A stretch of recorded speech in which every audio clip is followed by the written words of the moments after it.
Tasha's Cauldron of Everything gives us our first look at puzzles in an official 5th edition D&D sourcebook. Hello there, adventurers, and welcome to Wally DM. Today we're going to take a look at the puzzle section of Tasha's Cauldron of Everything, and I'm going to give you my top 5 picks for my favorite puzzles in the book. Now there are 13 in total, and don't worry about spoilers because I'm not going to go over any of the solutions. I do plan on presenting a lot of these puzzles individually on my channel, so make sure that you are subscribed and watch for that future content. Now for an example, the type of videos that I'm going to create for these puzzles, and especially if you're new to the channel, be sure to check out the Display of Daggers puzzle. This is actually one that is written in the style that is found in Tasha's Cauldron of Everything, and it will give you a demonstration of what is yet to come. Now before we get started with my top 5 list, I would like to give just a little bit of general feedback of what I think of the puzzles in the book. And I also want to say congratulations to Elisa Teague. She is the one that designed the puzzles and worked with Wizards of the Coast to get these included into Tasha's Cauldron of Everything. So let's go ahead and get started. I'm going to open up my webpage to D&D Beyond. Now I do have this digitally, and I really like the way that D&D Beyond has this laid out. We have bookmarks for everything, and it's going to be really easy for me to navigate and find a lot of content in this new book that I am excited to learn about. So we're going to jump over here in the last chapter under Dungeon Master's tools called Puzzles. Now I love that they started this Dungeon Master content by asking the question, why do we use puzzles? I think this is perfect because there's so many DMs and players out there that either don't like puzzles in their game or are on the fence about it. So being upfront and just simply answering the question, why do we use puzzles, is definitely a worthwhile inclusion into this book. And let's take a look at a few of these. To encourage a party to discover information through teamwork. This is something that I've always enjoyed, being able to sit back as a DM after presenting the puzzle and watching the players work on it together. And when they come up with that solution and they all present it to the Dungeon Master, being able to see that look of accomplishment on their faces has always been a worthwhile reason for me to use puzzles in a game. Number 2, to provide an opportunity for characters to use their skills in uncommon ways, and you're going to see this a lot throughout Tasha's Cauldron of Everything with regards to the puzzles, is there's all kinds of hints where you can use your arcana, your investigation, your perception, things of that nature. Number 3, to make a setting feel more whimsical, mysterious, or otherworldly. I love that mysterious part. I love putting things there and they may or may not have a reason for being there. That's just something that the players may not ever find out, or they may discover at a later time. Definitely worthwhile. Number 4, to explain why no one has ever discovered something hidden close at hand. The answer was always right under the nose of a lot of common folk, and no one ever put the pieces together. But there's been a secret hidden in an area all along, and finally the adventurers come along and they put the pieces of the puzzle together and find items or secret passages. And then number 5, to reveal a secret no one knows and magic cannot reveal. So I really love that they put that in there. Well done on why to use puzzles. So as a Dungeon Master that has a YouTube channel focused on puzzles and traps, what are my overall thoughts on the puzzles? Well, as you're going to see in a little bit with my top 5, I really do enjoy these entries into Tasha's Cauldron of Everything. I think they are very well balanced and they are very well explained. I love the fact that they are encounters that you actually can just put directly into your game. In fact, you can even build encounters around them. If this is a puzzle that you want to use, you could create an entire scene or even a game session using the puzzles in this book.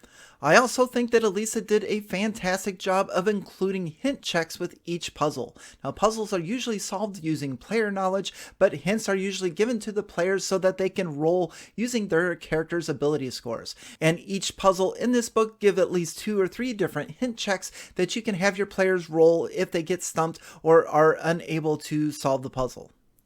Now, while I really enjoy all of the puzzles in this book, if I were to offer any type of criticism, it would be the fact that out of the 13 puzzles, 8 of them seem to be solved in fairly similar ways. They either include letters, counting letters, the alphabet, and what number the letter of the alphabet is, and things of that nature. So there seems to be a lot of repetition with regards to using words, letters, counting the letters and stuff like that with the solution to the puzzles. So let's get started with my top 5 list. Now these are not in any particular order, just my 5 favorite puzzles from Tasha's Cauldron of Everything.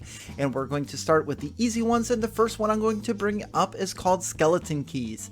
You come upon a sinister metal box with an iron lock built into each one of its 4 sides. Each lock sports a keyhole with a sculpted image above it. 4 iron keys hang from hooks on a nearby wall, and each key has a different number of teeth. Above the keys, the following verse has been etched into the wall.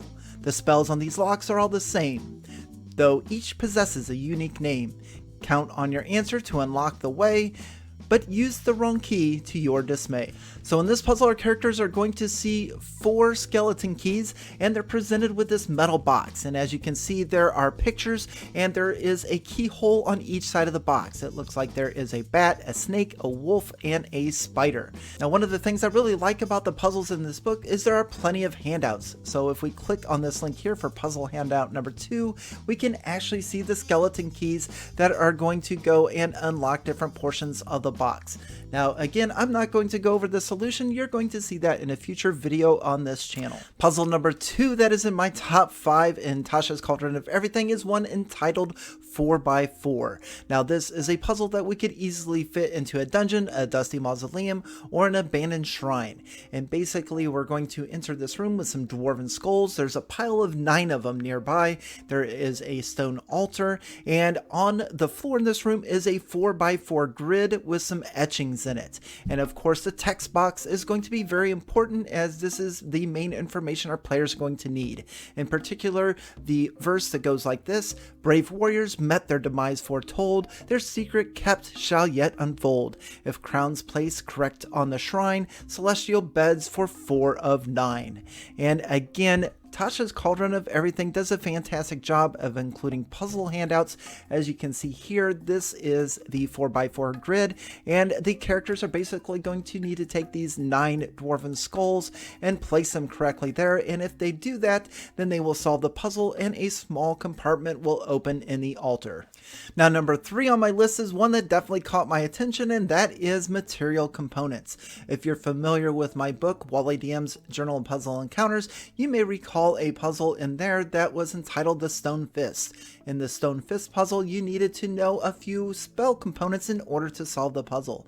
And the same is basically happening here. Our characters are going to find a sheet of parchment, and there are going to be spells on the left, components on the right, and all kinds of strange singular letters that are randomly scattered between the two.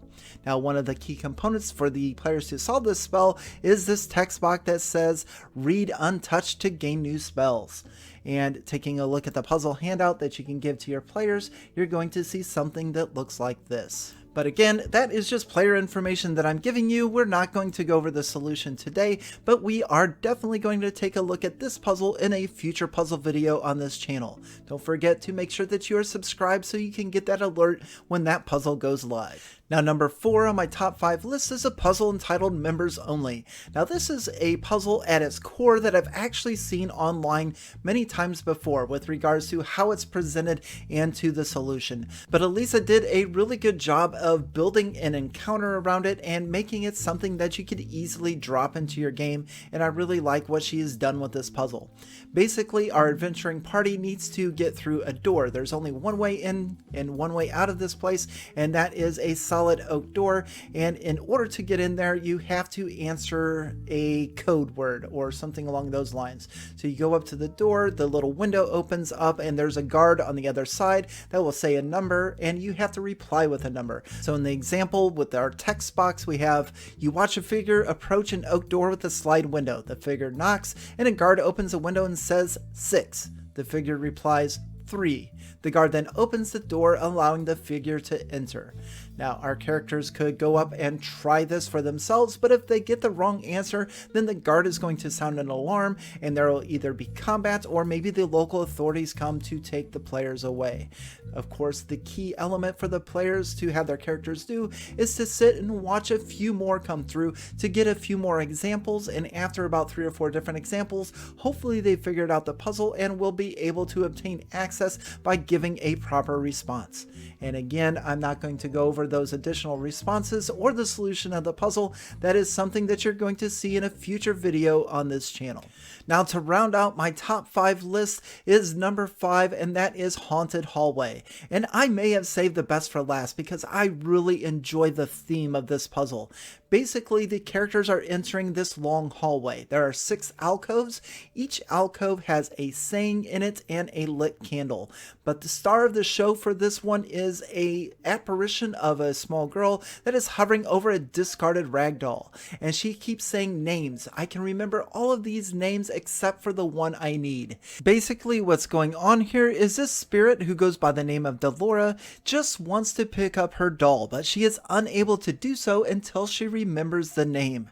So it's going to be up to our characters to ask her questions, and in particular with regards to the questions or to the scripts that are inside the alcoves. If they ask her the correct questions, then they're going to figure out some of the names that are pertaining to those scripts in the alcoves, and then they can use those in order to figure out the name of her doll.